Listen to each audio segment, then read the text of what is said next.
I spent 5 years doing undercover surveillance work at the DEA. And I want to tell you something about my very first day on that assignment.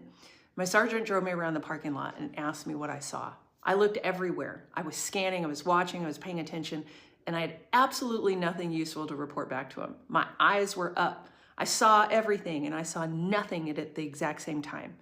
And that is where most women are right now. And it's not a failure, it's just where you start. Awareness is a trainable skill, okay? It develops in stages, and the first stage is almost always the same. You look at everything and you register almost none of it because you don't know what you're trying to find. Once I learned what to look for in narcotics work, I couldn't stop finding it. It was in every ordinary parking lot that I had been in, a car park just far enough from the others, two people who looked unconnected but kept checking on and in on each other, someone getting into another person's car for 60 seconds and then leaving, drug deals right next to families loading groceries, moms with strollers, kids right there, hidden in plain sight, because most of the people around it were not trained to see it. Predators work the same way. They are everywhere if you know what to look for.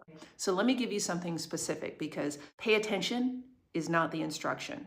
It's advice that you hear from people and ignore because it doesn't tell you what to do with your eyes. Eyes up means this.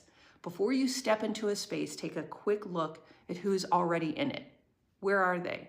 And whether their energy fits the environment. Once you're inside, position yourself where you can see the room so that no one can come up behind you. Then scan for contrast, not for danger. Who looks out of place? Who is watching you when they have no reason to? One of these things doesn't look like the other, and it's your job to notice which one. A space isn't safe because it's called a park and because people are supposed to be friendly there. You make it safe through your awareness, through your positioning, through your exit plan. If you don't look at any of it and just pretend that it doesn't exist, you become the perfect target. Not because you did something wrong, but because you can't see what's coming and you can't respond to what you haven't seen. So here's the assignment this week.